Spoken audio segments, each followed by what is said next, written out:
Here you are, Mr. Marion. This old swamp fox has a mighty fine tail on his hat. Thank you, Oscar.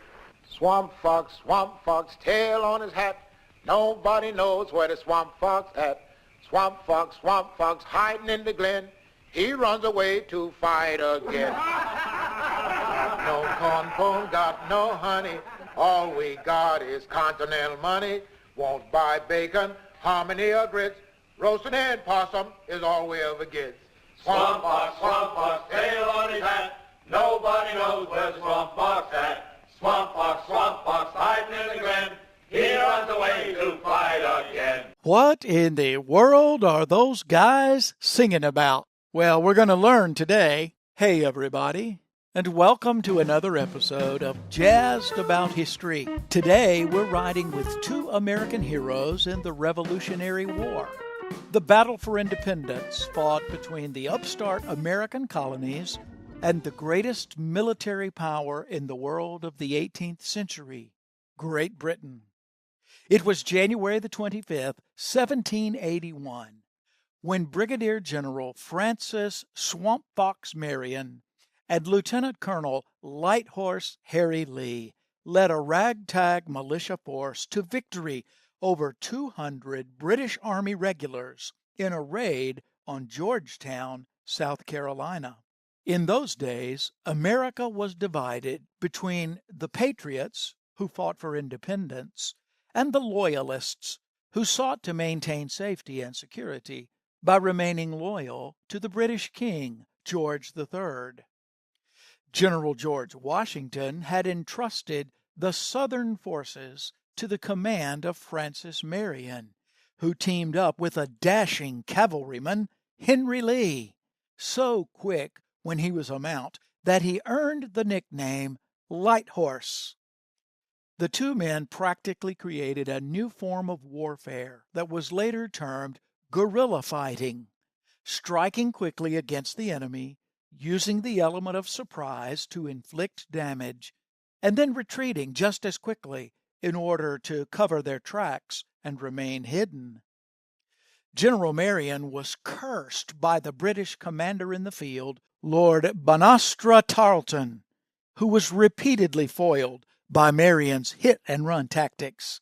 His line, "As for this damned old fox, the devil himself could not catch him," is credited with giving Marion his nickname, the Swamp Fox. Marion's character was said to be one of the inspirations for Mel Gibson's character in the movie The Patriot. His life was also the subject of a Walt Disney TV miniseries starring Leslie Nielsen as the title character. Marion's men, as they were known, served without pay, supplied their own horses, arms, and often their own food. Those were the guys singing in the clip at the beginning, by the way. Harry Lee was a pretty colorful character in his own right. He made a great sidekick to the Swamp Fox, and the two men are credited in the lineage of the United States Army Rangers and other American military special forces, such as the Green Berets. When Marion and Lee captured 3 British officers in the raid at Georgetown, they were able to secure the site as a major resupply depot for the Continental Army under the command of Major General Nathaniel Greene. This set the stage for victories which ultimately led to the surrender of General Cornwallis to George Washington after the Battle of Yorktown.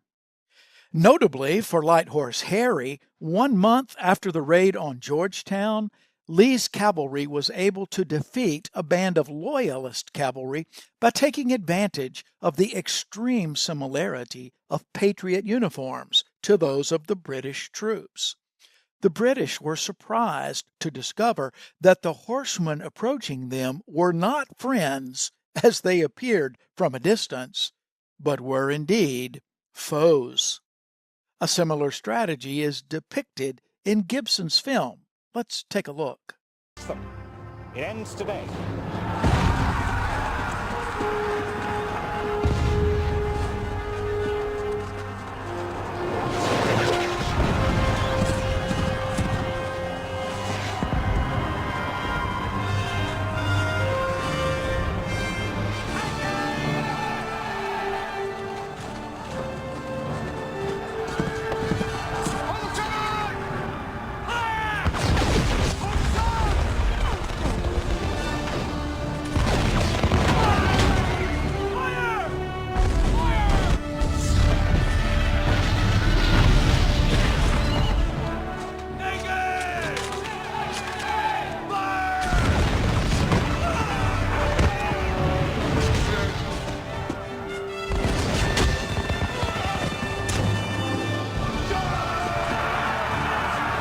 Somebody should have told Tom Wilkinson that you don't ever, ever bet against Mel Gibson.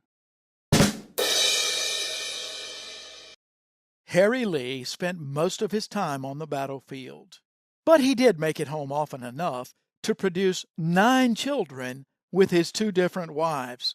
Now, not at the same time. His first wife, Matilda, tragically died in childbirth with their 3rd child, Henry Lee IV. The 8th of Harry's 9 children would go on to considerable military fame as well. A young man by the name of Robert Edward, best known by the more familiar Robert E. Lee. This has been another episode of Jazzed About History. I'm your host, John Fairless. Just a note that all images, artwork, music, and other material are used under the Creative Commons license on YouTube and are intended only as fair use for the purpose of information and entertainment. Do you have a favorite historical moment you'd like for us to feature? Send us an email at jazzedabouthehistory@gmail.com.